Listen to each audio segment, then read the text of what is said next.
it was a bit of a shock. The normal process is that we have competing is that you tend to look at 4-year cycles. Everything revolves around Olympic Games. And so people say, oh, that's a big commitment of trying to compete for the Olympic Games. But relative is you make one decision that lasts for 4 years. And you have to try and stay with that.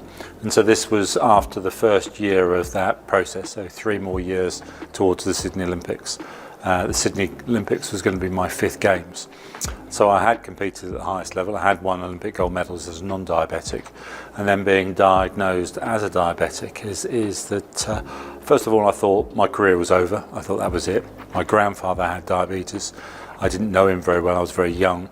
But his late 60s, early 70s, and didn't survive much longer than that. So somebody that I didn't really know very well, but knew that he had diabetes. Never related that I thought I would get the condition, but that's how it all came about. When I was at my seeing my consultant for the first time, is that the way that I was diagnosed and treated would be the same way as most other people would be.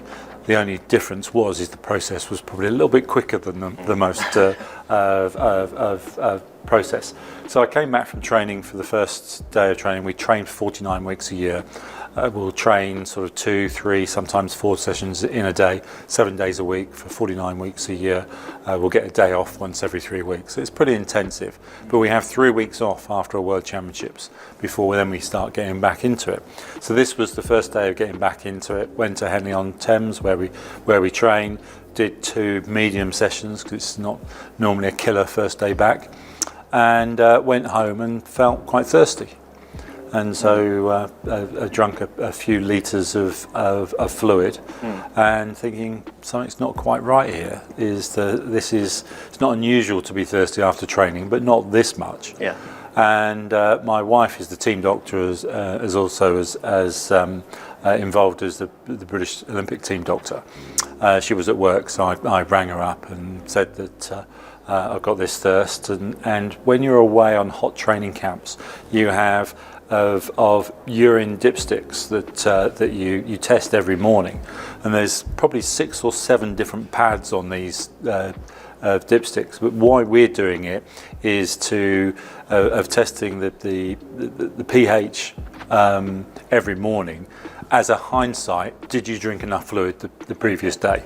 But just over the years of doing this and sheer boredom, you get to know of what all the other pads are. Yeah. Obviously, that's a sliding scale one. But most of them are negative and positive, and one of them's sugar within the urine.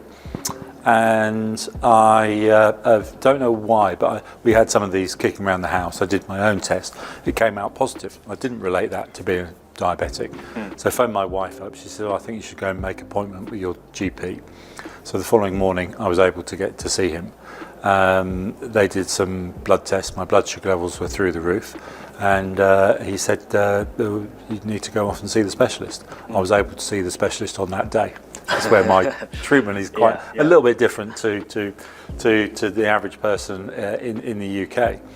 And during that time period, that's where I felt that that was it. That was my career over. I didn't know very much about diabetes. Diabetes hadn't been mentioned very much in that first consultation with my GP, but there were sort of alarm bells ringing in my head that was probably the case. And so about 6 hours later, went off to see the consultant at Wickham General Hospital. And I was with him for probably about 3 hours, and going through more testing of confirming it was diabetes, how then I was going to be put on to insulin, and that's how I was going to be treated for it. And I was thinking, well, at a certain stage, he's then going to say, your rowing career is over. That's it. That's you can't compete internationally. Yeah. And I was expecting that. And it wasn't a sort of shock to the system in those few hours of leaving my GP to going to see him, is that's the matter-of-fact felt, I think actually, you've been to 4 Olympics, you've won a gold medal at each one of them. That's not a bad career as an amateur sports person. And so when it came nearer the end of the consultation, is Ian Gannon, the guy that was looking after me, is that he said to me, he says, I don't see why you can't compete in 3 years' time. And I wasn't expecting that. And he said, it'll be a difficult path, but I'm prepared to try and help you on the road if that's what you want to do. I can understand if you don't want to do that. And that's probably the point where, even though it was very early on, literally hours of being diagnosed, is that I thought, well, that's not giving me an excuse to give up. He's saying that I possibly can do it. We'll give it a go. And I came up with almost a slogan at that point, that diabetes has to live with me, not me live with diabetes. Yeah. And that's the way I look at it, is that you can be model coddled, you can be put into a situation, you're a diabetic, you're not allowed to do this, this and this. I don't want to be a commercial airline pilot. I don't want to fight on the front line of the forces, which you're not allowed to do as diabetics. I'm not allowed to be a fireman, but that's not at my top of my list at the age that I was and am now. And so can I still compete as an international athlete? And Ian said there was no reason why I couldn't. So from his enthusiasm, it sort of spurred me on that that's what I was going to try and do. I think each one is very special. And I'm a father of 3. And if you ask me of which is my favourite child out of the 3, is politically we're supposed to say, oh, they're all the same. But they all behave differently at different times.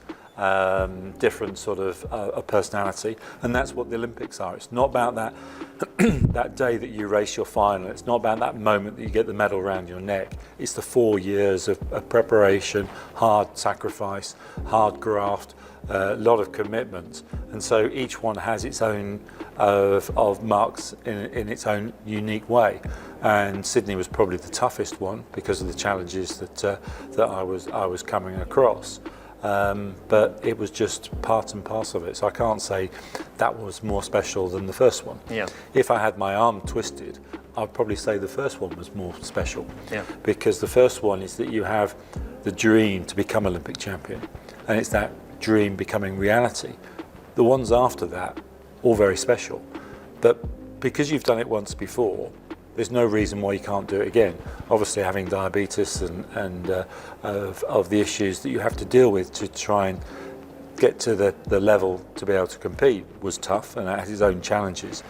But I've done it before, so why not do it again?